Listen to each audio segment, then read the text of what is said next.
Oi, Maite. Oi, Luísa. Tudo Oi, bem? tudo Muito bom? prazer. Prazer Prazer. é nosso. Obrigada por conversar com a gente. Imagina, nós. Vocês também são apaixonadas pela Sumaia? São do fã-clube? Sim, Sim. completamente. Pra mim, é Deus no céu e Sumaia na terra, gente. De onde você É isso conheceu aí. ela? Eu fiz disciplina com ela em... Pronto, agora eu desembolei, tava um nó danado aqui. Vamos lá. Eu fiz disciplina com a Sumaia em 2015, na ECA. Já é uma pergunta de vocês, na verdade, mas assim, a gente vai batendo papo, tranquilo. Sim, com certeza. Eu fiz mestrado na Unesp de 2015 a 2017. Só que eu podia pegar disciplinas na Unesp e onde eu quisesse. E aí uma das disciplinas que eu fiz foi aquela do professor propositor com a Sumaia na ECA. E aí, assim, ela mudou minha vida, sabe? Foi maravilhoso, incrível.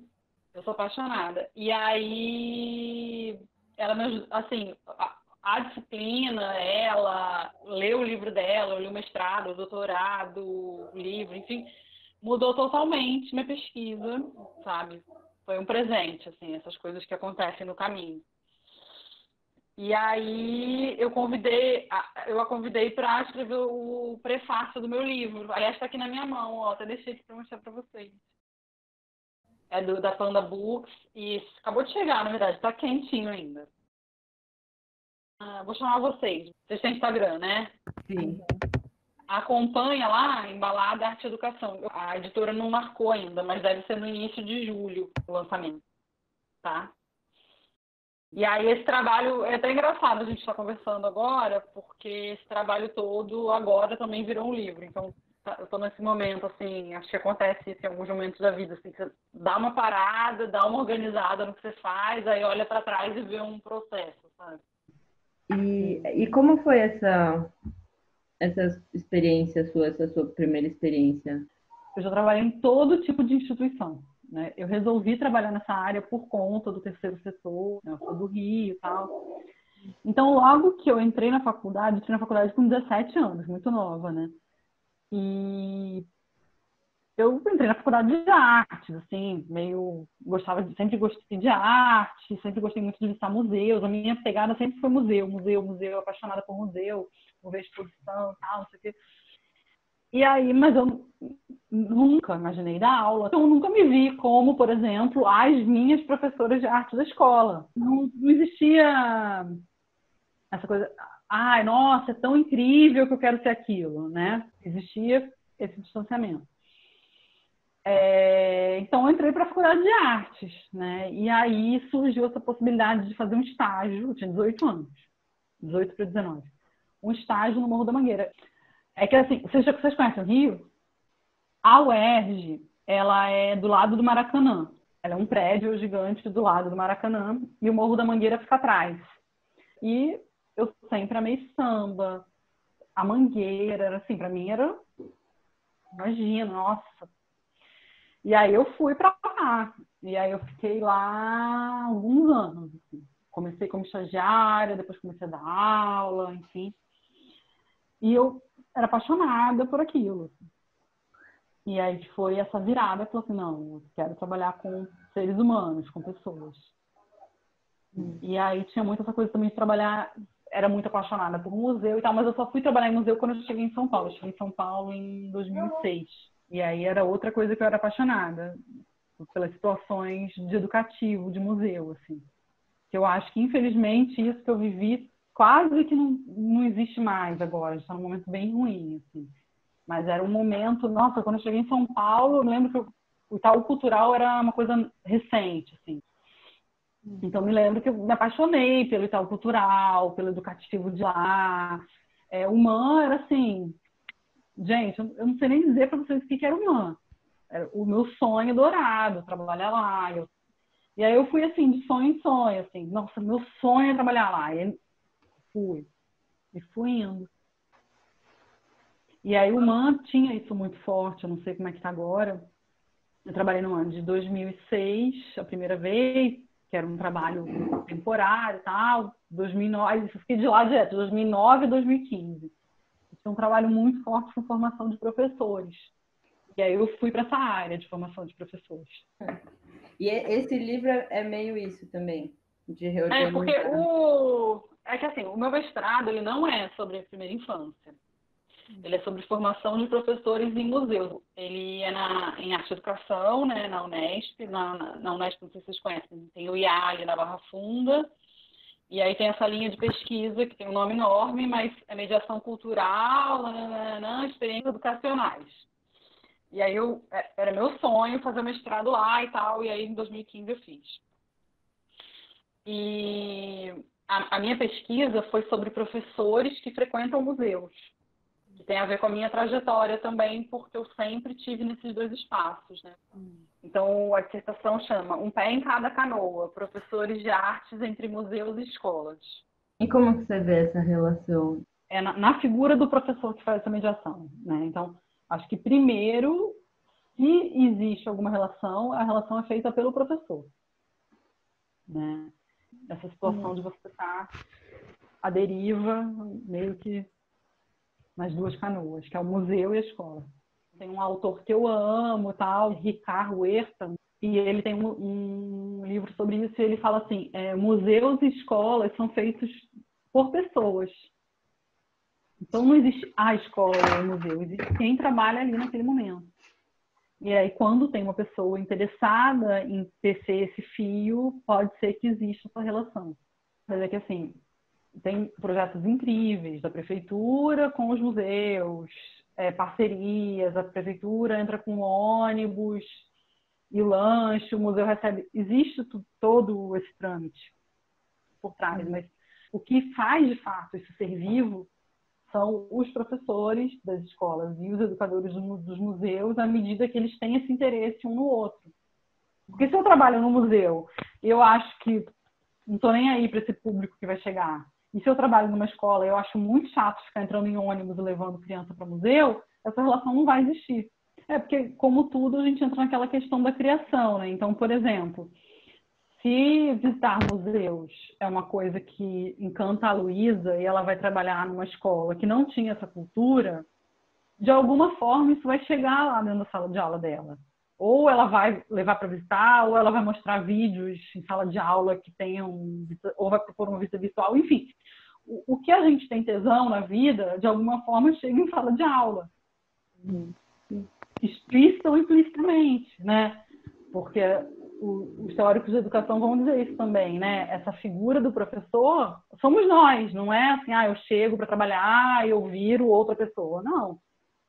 Somos uma pessoa só, óbvio, né? No bar somos uma, em casa outra, no trabalho outra, óbvio.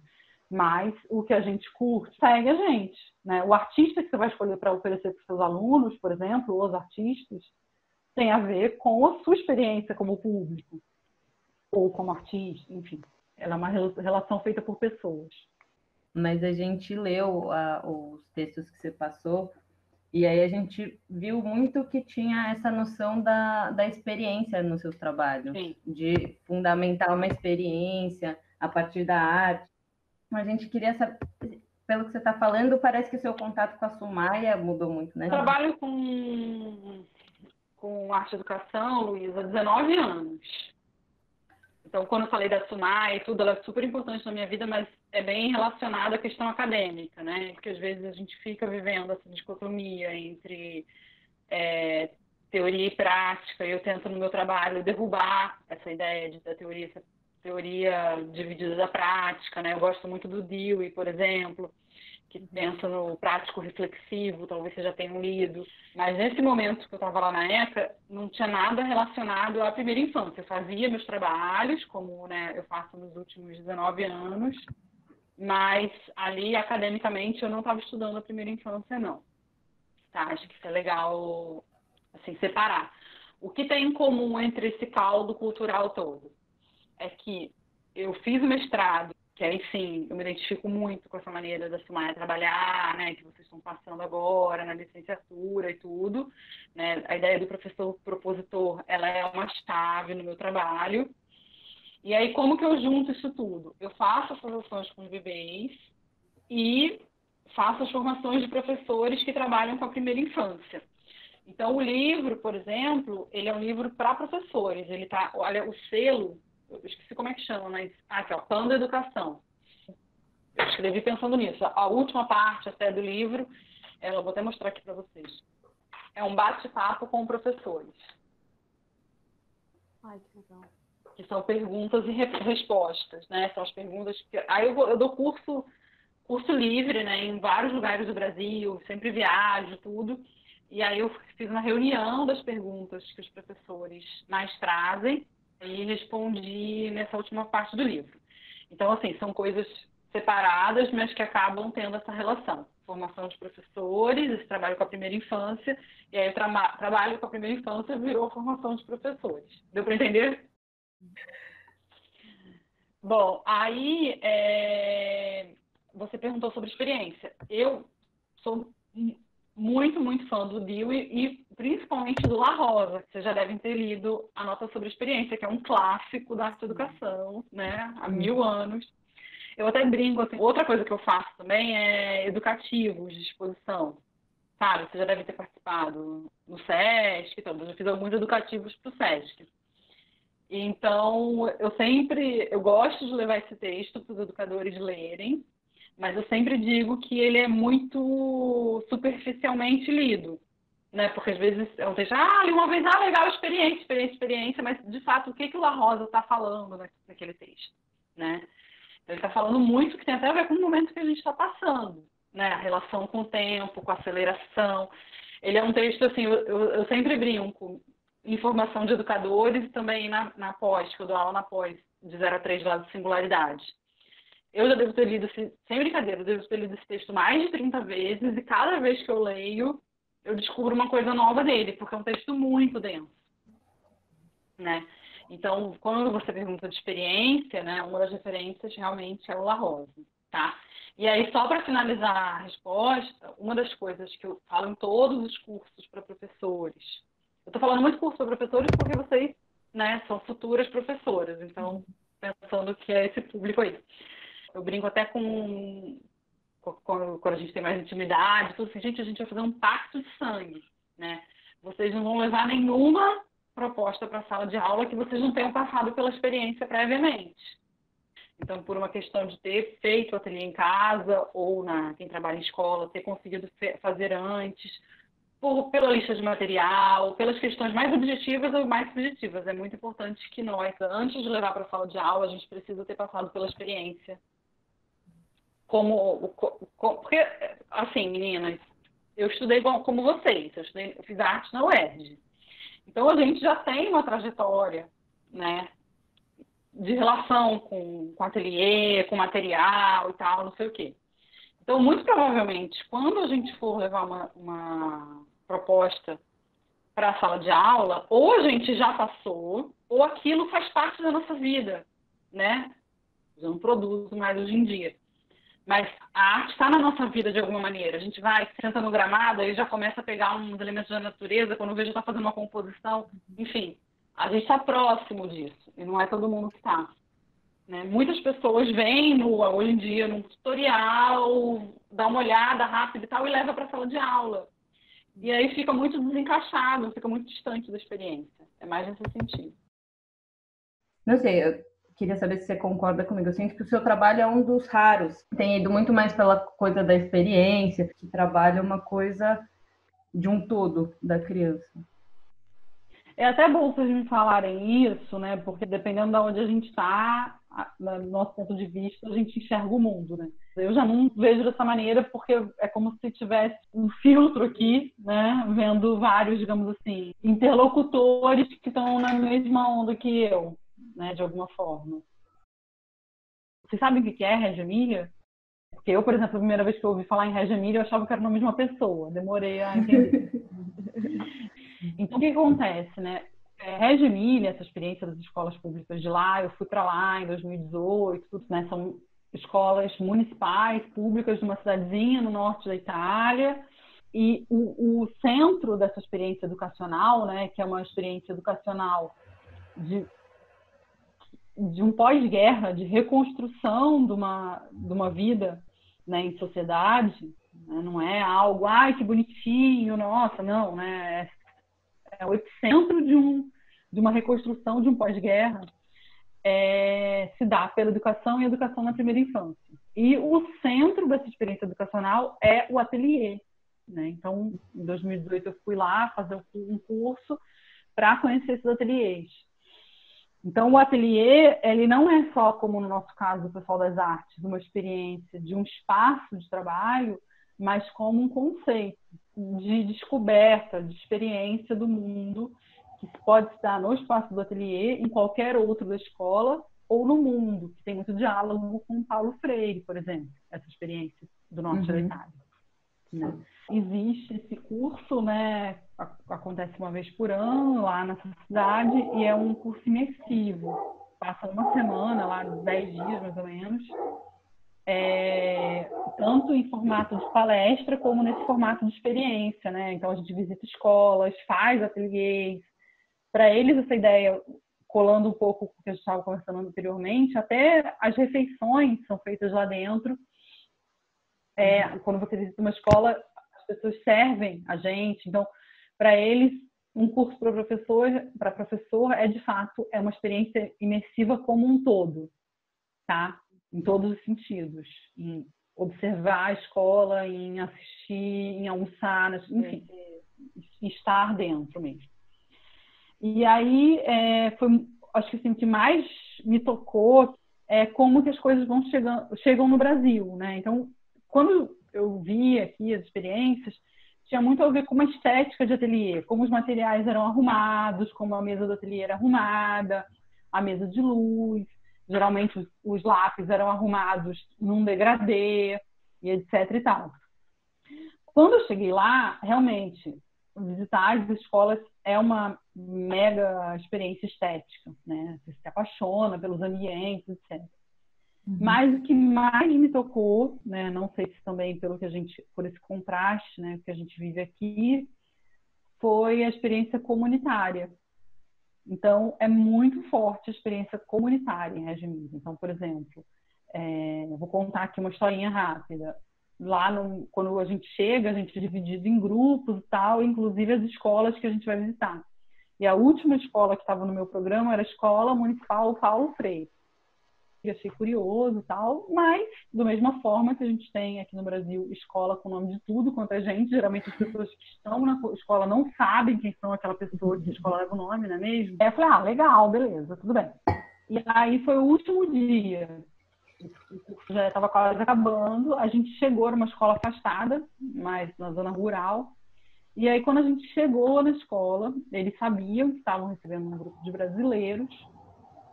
Aí eu nunca vou esquecer disso na minha vida. A gente entrou. Na porta tinha uma estante de cada lado da porta. Um lado eram muitos livros de Paulo Freire, traduzidos em italiano. E do outro lado eram autores, digamos assim, primos, né? Tinha lá aquele livro da Madalena Freire, teóricos que falavam do Paulo Freire e tal, na outra estante. Aí eu já tomei um susto, né? Falei, nossa. E ali na porta que todo mundo entrava, pai, mãe, professor, criança, etc. E aí quando a gente entrou, era um grupo muito grande nesse dia. Tinha uma escada, meio que um mezanino, assim. Então, a comunidade escolar que estava recebendo a gente lá, subiu, como o grupo era grande, subiu a escada para a gente conseguir vê-los. E no que a gente entrou, acabou de entrar o grupo, eles aplaudiram a gente. Porque nós éramos compatriotas do Paulo Freire. E aí, além disso, a gente tomou um susto, assim, né? Como eu achei que era escola qualquer, né? Não ia ter nenhuma. Bom, e aí eles tinham feito em casa, cada família tinha se organizado e levado um prato, e aí eles serviram um café, né? Com as coisas que eles tinham preparado do lado de fora pra gente. Né? As coisas típicas e tal, caseiras, assim, fulano fez isso, fulano fez aquilo e botaram lá na mesa. Enfim, foi uma experiência muito emocionante, só para dar um exemplo de... E não era assim, a diretora que estava recebendo a gente, tinha também, mas era um pai, uma mãe com um pai, com uma criança pendurada e por aí vai. Mas foi muito legal. E é pensar, né, que são escolas públicas, municipais, né? Uma sequência enorme de prefeituras de esquerda que municipalizaram as escolas, que a princípio eram uma experiência de associação de moradores, sabe assim, fantástico. E aí essa questão do lápis degradê, né, que é o que o mercado vende, para mim ficou em segundo plano, né? Isso aí a gente tem criatividade suficiente para inventar o nosso jeito. O que pegou, que bateu na experiência mesmo, o atravessamento que se dá pela comunidade. E aí, pegando isso que você falou, mercado de trabalho, tudo isso na nossa cabeça, o Reggio Emília, né, essa experiência, eles inauguram uma função que tem chegado aqui no Brasil também, que tem tudo a ver com a nossa vida. Eu sou isso numa escola, que é o atelierista. Não sei se vocês já ouviram falar. Já. Né? Que é um trabalho que é diferente do professor de artes, né? Eu sempre fui professora de artes também, né? Então, assim, o professor de artes tem aquela coisa que é fora do que está acontecendo, né? A professora lá, português, matemática, tal, o professor de artes vai lá e faz sei lá o quê. O atelierista, ele está dentro, né, dessa escola. Ele trabalha em interface com os professores, né, os pedagogos, etc. e tal. E aí dá digamos assim, uma revisitada. Tem um mestrado super legal que a Sumaia conhece também, da Flora Figueiredo, que ela fala da criação da escola viva, que vai ser criada ali na ditadura, como um ateliê, depois vai virar uma escola, enfim, o contexto da criação e, contemporaneamente, o papel do atelierista ali. Eu acho que um dos textos que você mandou fala dessa relação do corpo com o espaço, que também que também fala muito no vídeo do Reggio Emília. E aí eu queria saber um pouco como que se dá isso, assim, esse pensamento da experiência estética no espaço. A nossa experiência com o mundo, como adultas, ela vai se tornando cada vez mais visual, né? Talvez nesse momento de afastamento, então, mais ainda, né? Ela é visual por redes sociais, enfim, a gente se relaciona com o mundo através da visão. E a relação da criança pequena com o mundo, ela é uma coisa só, né? Ela é muito mais íntegra, né? Então, por exemplo, não sei se vocês já tiveram irmão, priminho, mas já tomaram algum recém-nascido, quando o recém-nascido está com cólica, ele sente uma dor, né? Aquele grito, vocês já viram um recém-nascido chorando? Que é desesperador, né? Aquela dor que a gente sabe, né?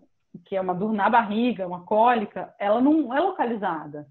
E aí você vai vendo que, inclusive por uma questão neurológica mesmo, né? A gente sente tudo com o corpo inteiro e aos poucos a gente vai fragmentando. Ah, tá, a cólica é na barriga, mas o pé não está doendo, né? Tô brincando.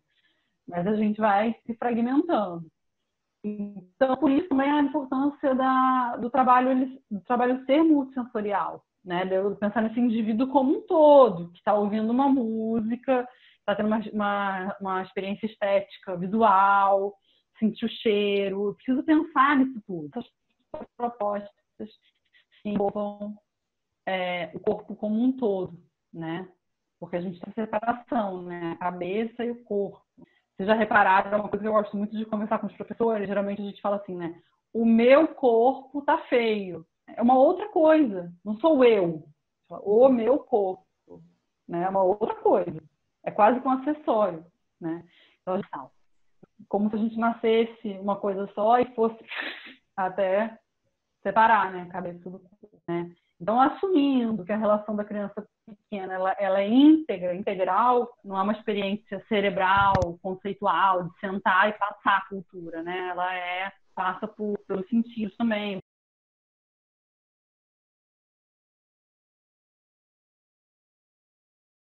Ai, gente, sabe o que é? Tá faltando luz aqui. Espero que não caia. Se cair é por causa disso, aí a gente continua no Zap, tá? Mas vamos lá, então. Então, a gente estava falando sobre o meu processo, né? Como eu crio as propostas e tal. E aí eu mostrei esse exemplo, né? Que é o exemplo que está no livro, da exposição Brasa Rubor da Tomiotaki. Então, eu fiz essas escolhas cromáticas, de textura, e aí, na sequência, vocês viram uma foto dos bebês vendo a exposição, e depois eles passando por uma experiência artística, uma experiência de ateliê, tá? Então, é nessa sequência que acontece, né? Então, as famílias são convidadas a visitarem a exposição com os bebês. E aí tem um aspecto muito importante do trabalho, que talvez vocês tenham visto, que é a multissensorialidade. Então, assim como vocês, eu também sou das artes visuais, aí eu estudo, como eu disse para vocês, né? A poética, os materiais, enfim, várias questões sobre o artista ou sistema coletiva, sobre os vários artistas. E penso como que isso poderia se relacionar com os demais sentidos. Né? Talvez você, no videozinho lá do YouTube, eu falo sobre isso, né? Sobre a multissensorialidade. No Tomiotaki, a gente convida uma musicista ou um músico que desenvolvem um repertório relacionado. Então, por exemplo, esse estudo de casos, digamos assim, que eu estou compartilhando com vocês, a gente tinha músicos que tinham um repertório japonês, que tinha relação com essa artista imigrante, né?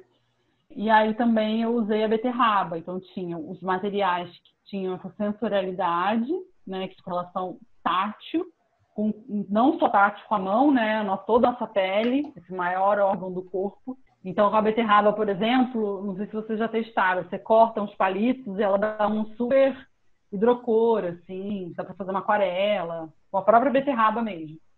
Essa tinta também. Então, tudo isso, né, tem relação com vários sentidos, né? A ideia da multissensorialidade é quando eu atinjo 2 ou mais sentidos com a proposta. E aí também, tudo isso que eu estou contando para vocês, né, não se trata assim, de um método que eu aplico, né? São coisas que fazem parte do meu processo criativo. Eu até brinco, assim, no livro eu estou contando o que eu inventei, digamos assim. Então, uma parte do livro, por exemplo, eu vou falar sobre características dos materiais que eu uso, né? Isso não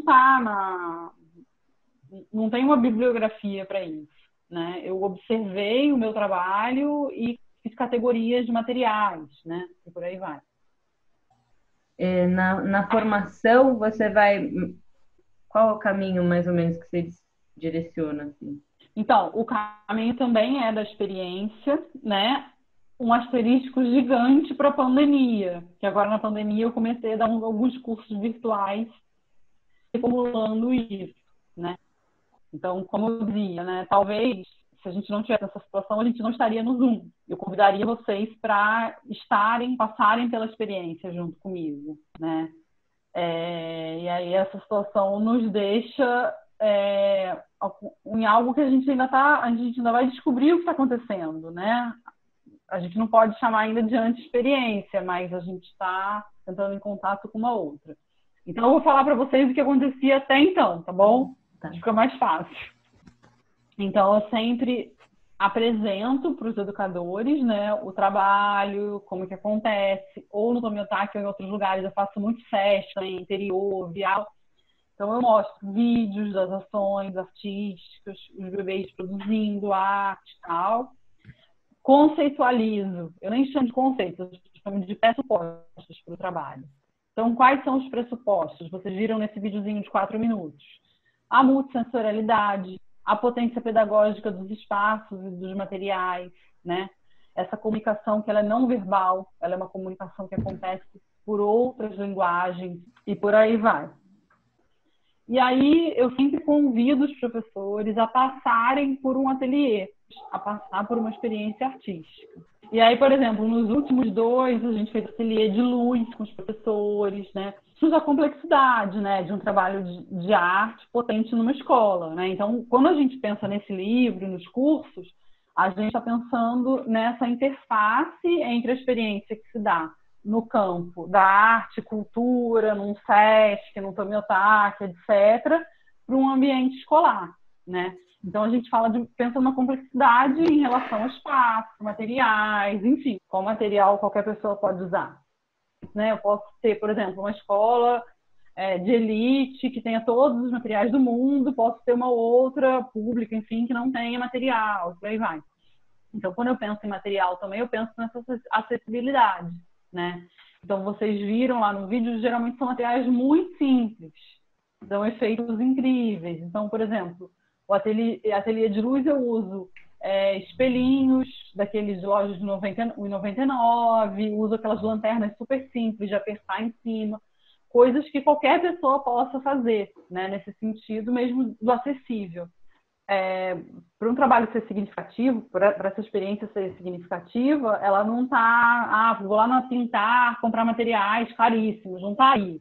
Né? Pode estar também, mas não está aí. Né? Ela pode estar em outros lugares. O Cláudio, até, ele estava doido para vir, ele vinha conversar com a gente. Né? Ele é incrível. E ele coordena o programa de acessibilidade do Tomiotaki. Isso acho que é uma coisa curiosa para pensar também. E o No Colo, né, uma ação para bebês, acontece dentro no caso do Tomiotaki, dentro do programa de acessibilidade. Então é legal a gente pensar também o porquê disso. Né? A gente tem bebês com deficiência, né, mas a gente tem pessoas que, por vários motivos econômicos, sociais, culturais, estão muito distantes de uma relação com a arte. Então, o programa de acessibilidade do Tomiotaki justamente procura, né, viabilizar para a maior parte das pessoas esse acesso. Tem o programa Manhãs de História? Sim. Manhãs de História, Maitê, é o seguinte, já vou responder um pouco mais ampliado, porque eu vi que está lá na lista de perguntas de vocês também.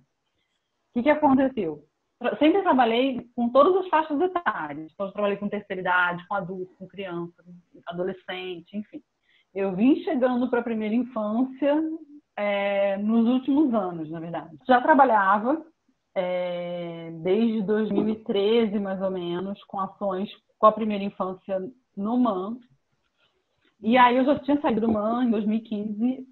O Cláudio me liga no final do ano e fala assim, Diana, pensei em você, a gente está querendo fazer uma ação com bebês lá no Tomiotaki. A gente fez uma reunião no final de 2015 e em começo de 2016 a gente implementou, fizemos a primeira ação, numa exposição em homenagem ao Dorival Caymmi chamada Civilização Praieira. Respondendo a pergunta da Maitê, nesse momento ainda não era programa de acessibilidade. Era uma ação chamada Manhãs de História e o No Colo estava dentro dessa programação. Foi daí que a gente batizou No Colo como Colo. O programa começou a se desenvolver e aí, uns anos depois, veio a ser o Programa de Acessibilidade. Eu vi no vídeo que você fala do trabalho de formação com profissionais da saúde mental também, com psicólogos. E aí eu imaginei que tem a ver com inclusão, né? Sim. Eu queria saber. Então, se o Cláudio estivesse aqui, ele ia mostrar um guarda-chuva maior de várias ações, que o No Colo é uma delas, né? Então, as pessoas em vulnerabilidade social, com alguma questão de saúde, etc., é o foco do programa de acessibilidade do Instituto Tomiotaki, né?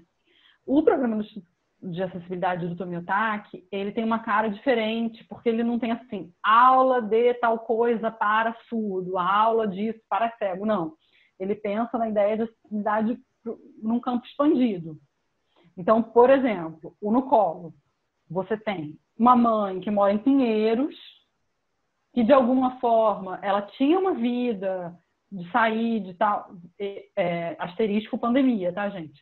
Mas, enfim, ela tinha a vida dela, saía, voltava e tal. Ela tem um bebê e ela sai. Ela fica excluída. Mas, de repente, ela não tem nenhuma questão físico-motora, cognitiva, mas ela está fora, está à margem de uma vida cultural, por exemplo. Né? Então, por exemplo, ela se preocupa. Eu vou visitar uma exposição e o bebê vai começar a chorar, aquele ambiente culto, né? As pessoas vão me olhar de cara feia, então é melhor eu nem ir, e etc e tal. Então, essa pessoa, ela merece estar também no colo, né? Como várias outras. Então, naquele vídeo, por exemplo, vocês devem ter visto, aparecem muitos bebês com microcefalia. E, ao mesmo tempo, essa mãe que está lá e tal, ela está excluída por uma questão social, certo? Outra mãe, o bebê também não tem nenhum comprometimento, não tem nenhuma deficiência, mas por uma questão também social, ela está no abrigo Maria Maria, certo? Outras várias mães, pais, avós, cuidadores, enfim, estão com seus bebês que têm uma deficiência. Todas essas pessoas, por diversas razões, elas estão à margem. A gente chama todo mundo para participar. Uma tem dinheiro, outra não tem dinheiro, uma tem problemas cognitivos, outras não têm, mas estão de alguma forma à margem. E todas elas são convidadas a participar. Deu para sacar? Sim. E essa coisa a gente viu, acho que foi no vídeo, que fala do seu trabalho com a instituição Maria Maria, com essa coisa. Eu abri. No vídeo que vocês viram, tem algumas cenas que vocês devem ter visto que não estamos no Tomiotaque, vocês devem ter identificado isso. E aparece na legenda também. Então, por exemplo, tem umas cenas que são num centro de saúde da prefeitura. Sim, sim. Então, o que acontece? O programa de acessibilidade do Tomi, ele tem esse desenho, coisas que acontecem dentro do Instituto e coisas que acontecem fora, itinerâncias. E a gente pode ver como itinerâncias por São Paulo, em zonas periféricas, com menos acesso, etc., e até em outros estados e cidades. Então, a gente fez um trabalho contínuo, ainda existia até antes da pandemia, com Maria Maria, porque a gente, por hora, ia lá no abrigo. Então, o que é o Maria Maria? É um abrigo de mulheres com crianças pequenas. Então, tem muitas mães com bebês lá, ou grávidas, lá, enfim. Mulheres que estão em situações de vulnerabilidade. E aí, esse abrigo, ele é específico. Fica ali no Canindé, atrás do estádio da Portuguesa, sabe? É um quarteirão gigante da prefeitura que tem ali atrás, tem vários abrigos. Abrigo para morador de rua, abrigo para idosos e tal, e tem esse abrigo específico, a Maria Maria. Então, a gente ia para lá e fazia ações pontuais lá. Levava músico, musicista, enfim. E aí fazia um trabalho com essas mulheres. E, ao mesmo tempo, as convidava para ir ao Tomiotaque. Então, em todas as ações que a gente faz no Tomiotaque, vocês sabem muito bem que Tomiotaque, como UMAN, como vários lugares que a gente visita em São Paulo, são extremamente elitizados, né? Com lojas e restaurantes caros, etc. E esse tipo de trabalho que a gente faz procura quebrar com esse público padrão, né?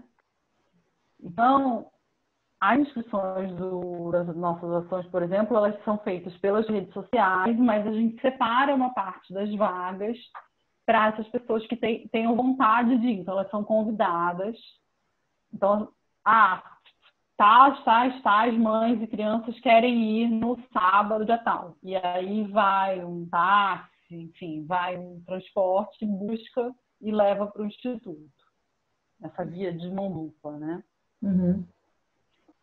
É o que vocês estão pensando em acessibilidade e não inclusão, né? Pensar em atividades que tornem todos parte de uma sociedade só, não é? Exatamente. Mas aí o trabalho... Tá, com o pessoal da saúde. Bom, esses cursos, no Tomiotaque, esse curso que eu chamei vocês, por exemplo, eles não são abertos apenas para as pessoas da educação, são abertos também para pessoas da saúde. Então, a gente já teve no curso psicólogos, enfim, pessoal de terapia ocupacional, que fizeram o nosso curso também. E da mesma forma, a gente da educação que está pensando em outras maneiras da educação mais próximas da experiência, as pessoas de saúde, elas pensam em modelos menos medicalizados e mais também, a gente se encontra, na verdade, né? Mais do campo da experiência, né? Então, que tal, em vez de ficar lá 1000 vezes fazendo assim, assim, assim com a perninha, propor uma atividade artística que a criança vai fazer assim, assim com a perninha, só que numa situação, por exemplo, multissensorial, né?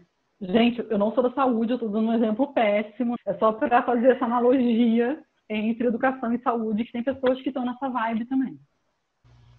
Naquele vídeo de 4 minutos, que eu já falei dele 1000 vezes hoje, lá que está no YouTube, vai ter uma cena que não é no Instituto, e aparece, eu acho, se eu não me engano, aparece na legenda. E é um centro de reabilitação municipal.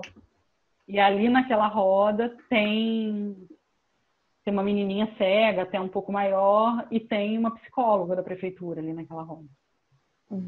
Mas, enfim, aí elas saem com os grupos, né? Elas convidam essas famílias para também não ficar só no sistema de saúde e viver, né? Porque, às vezes, quando a família tem uma criança com deficiência, ela se dedica demais àquela questão, mas uma questão medicalizada, e deixa de viver outras experiências que podem ser super importantes também para o desenvolvimento cognitivo, enfim, motor. E na infância passa muito pela educação isso, né? Essa medicalização é assim, se não está se adaptando ao molde educativo, vamos... Meninas, eu acho, sinceramente, que eu mais confundi vocês do que desconfundi, mas é isso mesmo. Não confundiu nada, foi Não ótimo. confundiu, não, foi muito bom. Abriu o mundo. Sim. E agora você está você está criando eu vi aqui no nosso roteiro, o projeto de formação, né, para os professores virtual. Eu queria saber como que você está dando continuidade às atividades, tanto no colo, com as crianças, e agora na pandemia, metade. Bom, então eu trabalho numa escola, sou atelierista, e eu continuo dando aula, tenho feito aulas em vídeo, eu tenho chamado de ateliê em casa.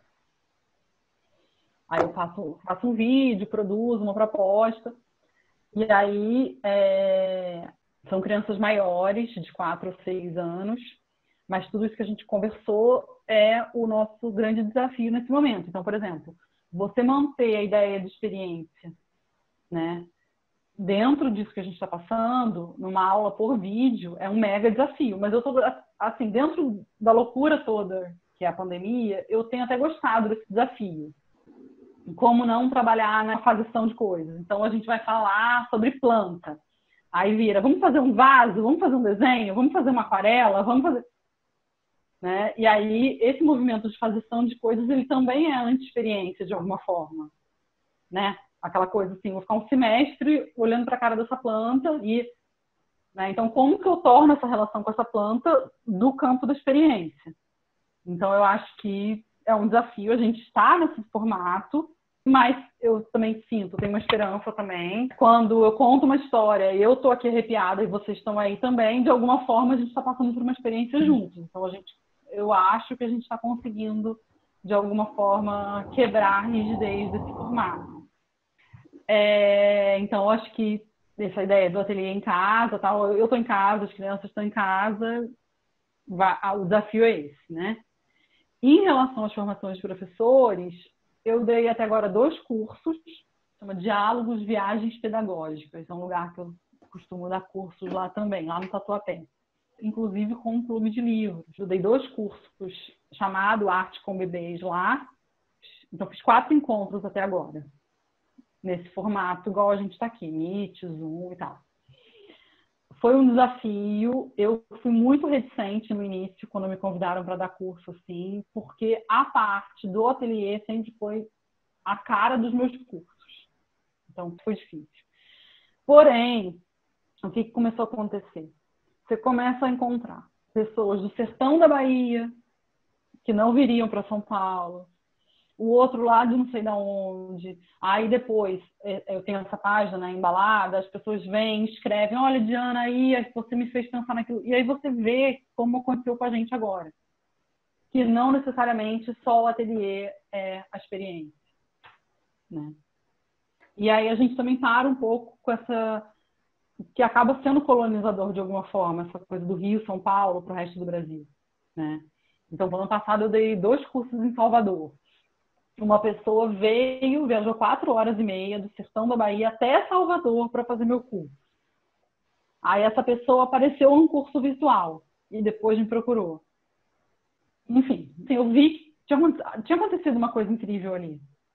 E essa pessoa trabalha na prefeitura dessa cidadezinha do interior que eu nunca tinha ouvido falar, no sertão da Bahia. E eu sou uma pessoa mochileira, tá? Então, o lado... Eu não vou falar de lado bom, porque não existe lado bom de pandemia, né? O lado bom da situação virtual é o alcance, né?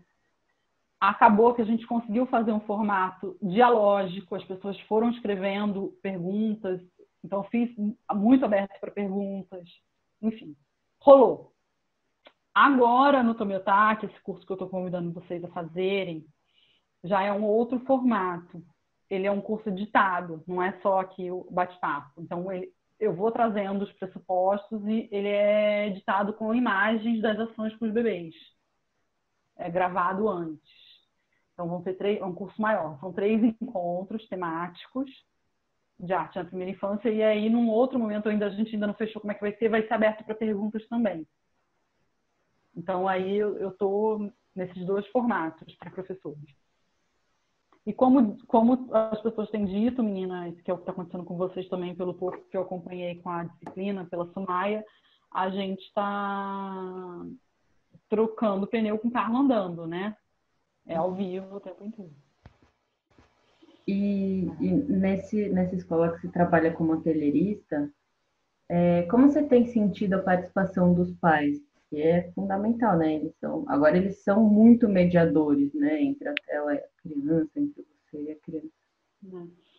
Então, também entro nesse tipo de resposta. Como é uma escola muito grande, eu tenho 400 e poucos alunos, tem de tudo, né? Agora, com a faixa etária que eu trabalho, só existe experiência se existe a mediação. Né? Então, as famílias que estão engajadas têm acontecido coisas incríveis com as crianças. As outras a gente não tem notícia, né? Mas quem a gente tem acontecido coisas muito legais. Né? E a gente está falando que é legal também a gente pensar, meninas, a gente que não é da educação, né? Eu não sou da educação, não fiz pedagogia e tal, eu fiz como vocês, licenciatura. Na UERJ era um outro modelo, né? A gente tinha as matérias de arte e aí a gente ia na faculdade de educação fazer as disciplinas de educação com turmas gigantes, 60 pessoas, o cara que sentava do meu lado era de física, o outro de matemática, então pensar mesmo na arte e educação era assim, essa professora minha da UERJ, essas pessoas iluminadas que vão aparecendo na nossa vida e que vão, né, abrindo os nossos olhos. E ela deve estar com, sei lá, quase 90 anos hoje em dia. E ela falava uma coisa, ela falou assim, olha, gente, na nossa sociedade a gente está trabalhando com arte e educação, 2 coisas muito desprivilegiadas na nossa sociedade, né? Então, a gente tem... Eu falava isso, tinha 17, 18 anos, né? A gente tem que estudar muito, muito, muito, muito, porque tudo que vocês forem criar, inventar, vocês precisam ter a base, de onde vocês tiraram cada coisa. Eu me lembro que eu estava assim, muito... Assim, não tinha uma iniciação científica, nada disso. Estava no início da faculdade, muito nova. E aí eu fiquei muito com isso na cabeça, né?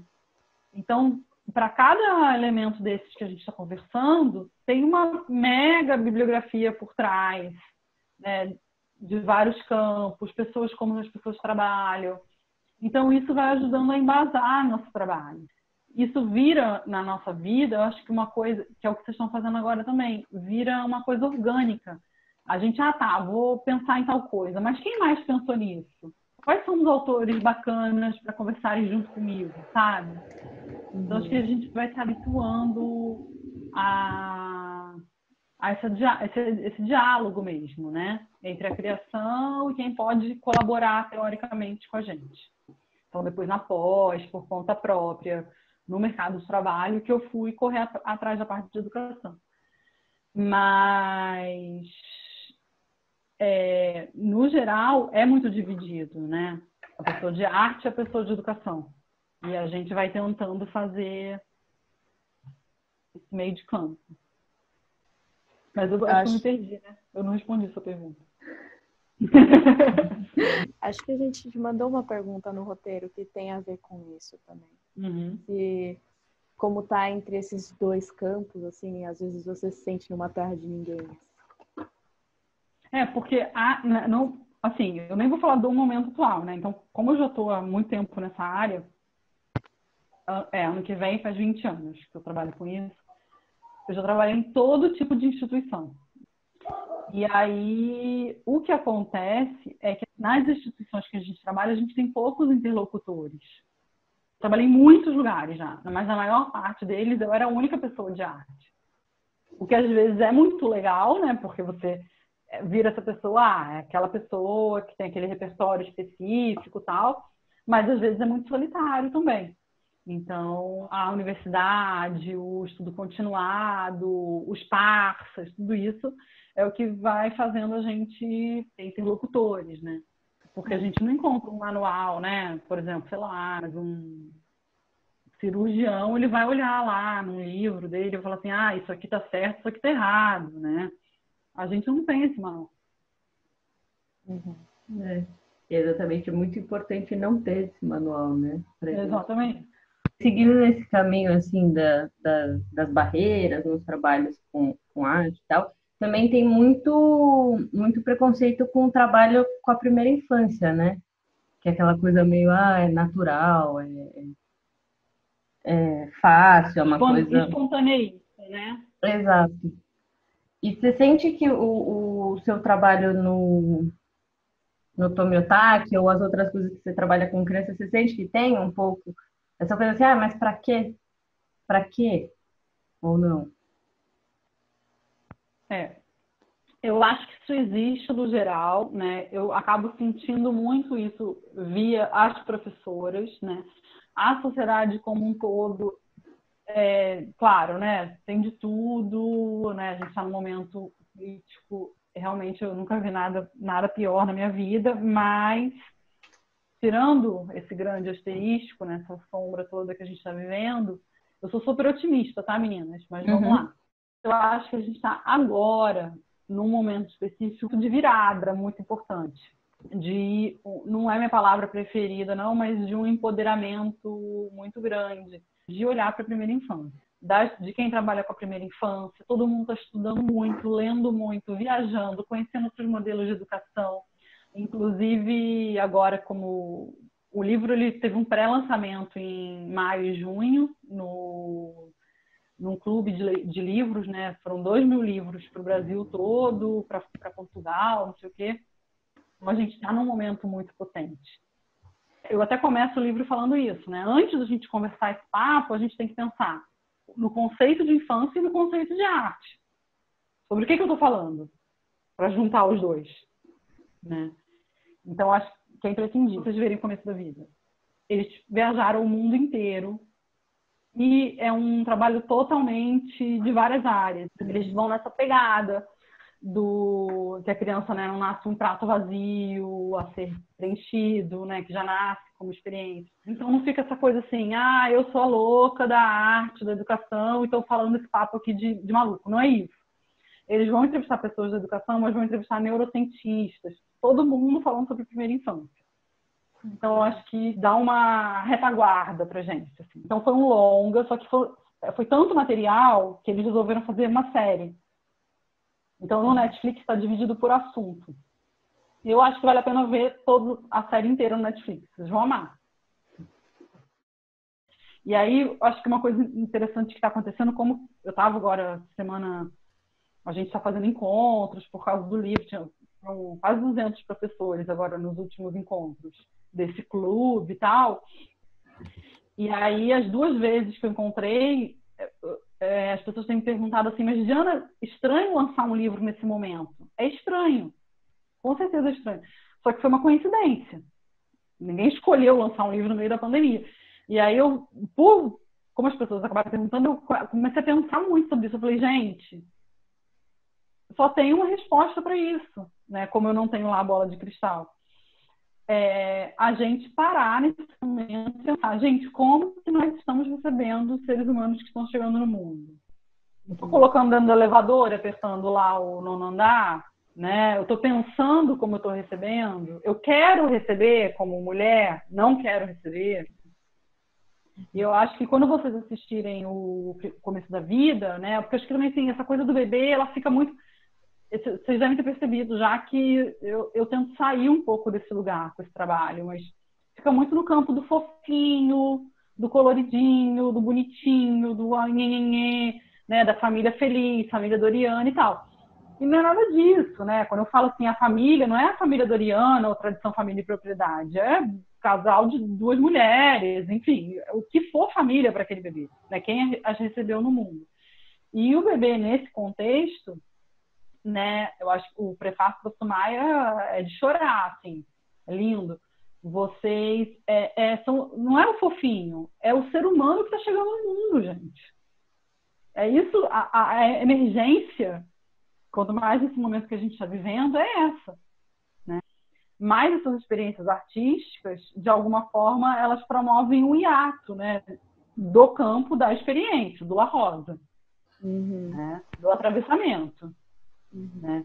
Como vocês perguntaram, o que foi Reggio Emília? O que eu vou fazer? Eu vou abrir o meu álbum de viagem? Não, o que me atravessou foi isso, né? Tudo bem, a gente poderia ficar conversando horas, mas o atravessamento foi aquele instante, né?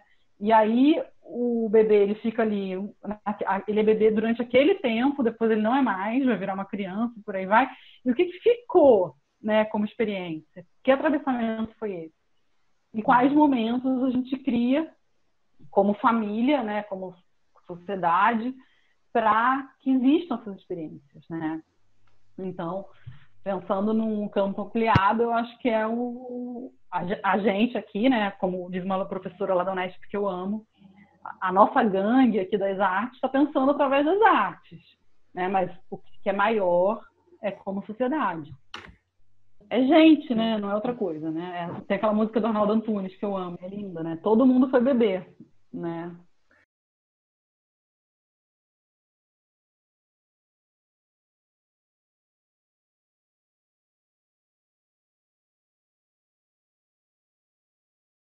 Invece il 100 c'è. Il bambino è fatto di 100. Il bambino ha 100 lingue, 100 mani, 100 pensieri, 100 modi di pensare, di giocare e di parlare, 100, sempre 100, modi di ascoltare, di stupire, di amare, 100 allegrie per cantare e capire, 100 mondi da scoprire, 100 mondi da inventare, 100 mondi da sognare. Il bambino ha 100 lingue. E poi 100, 100, 100, ma gliene rubano 99. La scuola e la cultura gli separano la testa dal corpo. Gli dicono di pensare senza mani, di fare senza testa, di ascoltare e di non parlare, di capire senza allegrie, di amare e di stupirsi solo a Pasqua e a Natale. Gli dicono di scoprire il mondo che già c'è, e di 100 gliene rubano 99. Gli dicono che il gioco e il lavoro, la realtà e la fantasia, la scienza e l'immaginazione, il cielo e la terra, la ragione e il sogno sono cose che non stanno insieme. Gli dicono insomma che il 100 non c'è. Il bambino dice invece il 100 c'è.